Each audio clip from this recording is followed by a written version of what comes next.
Since landing in Canada, there have been no fewer than 3 generations of the Kia Optima. On this edition of Test Drive, the 4th.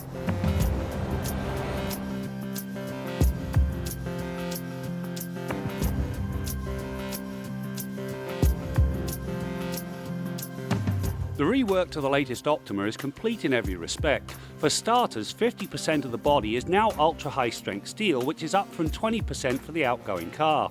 The result is the torsional rigidity soars by 50%. This not only brings a healthy dose of refinement, it makes for a noticeably quieter ride.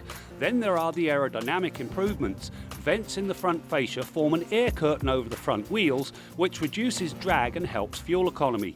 The downside is the vents mean no fog lights. The highlight of the rework of this new Optima has to be the cabin. The materials are first class, and if you go with the range-topping SXL, well, you get these very nice seats. The diamond quilted leather is very nice indeed, and if you thought Bentley, well, you're not alone.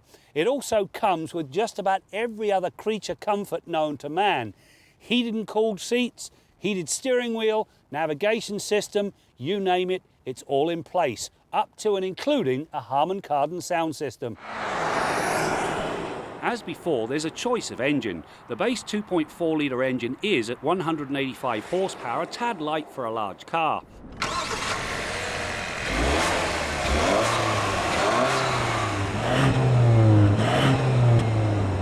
No complaints with a top-line 2-litre turbo. While the horsepower does drop to 245, which is down 29, it really makes no difference because the 260 pound-feet of torque comes in at 1350 RPM, meaning there's no lag off the line. This makes the car feel alive and athletic across the entire operating range. Both engines drive the front wheels through a 6-speed automatic transmission with manual shifting. In the end, the SXL runs to 100k in 6.9 seconds, and it turns the more important passing move in just 4.2 seconds. The third engine option is a 1.6-litre turbocharged 4 that's married to a 7-speed twin-clutch transmission. Now, the combination of gear ratios and the fact the engine churns out 195 pound-feet of torque at 1500 RPM makes it a very viable option to this 2-litre.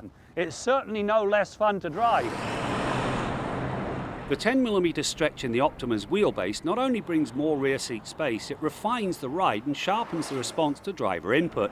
The SXL's Sport Tune suspension is firmer than the other models, but it's no less comfortable.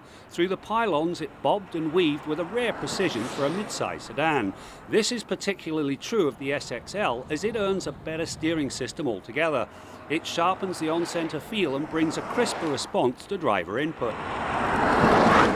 This Kia Optima has got lots of technology on board. Now, one of the systems is autonomous braking. It uses 2 radars and a camera to look for other vehicles and pedestrians. Now, when it determines that a crunch is imminent, it warns the driver, and if the driver doesn't do anything, it brings this car to a complete standstill to avoid the crunch. Now, none of that is particularly new. However, the reason I mention it, and I like it, is the fact that it's been taken out of very expensive cars and put into an affordable one. All models now come with Eco, Normal and Sport driving modes. As well as stretching out the upshifts and sharpening the throttle, Sport puts more weight in the steering, which means the turn-in is crisper. Ditto the brakes. The top-line SX gets larger front rotors to deal with its faster work ethic. Throw in the 235/45 R18 tyres and you have a sporty ride that satisfies the inner driver without forsaking family commitments. You know, there really wasn't a whole lot wrong with the outgoing Optima. This new car, well, it takes everything to a new level, especially when you consider the safety technology and the choice of engines you have. The bottom line, it's going to give its immediate competitors a very serious run for their money, especially that 1.6 turbo with a 7-speed twin clutch.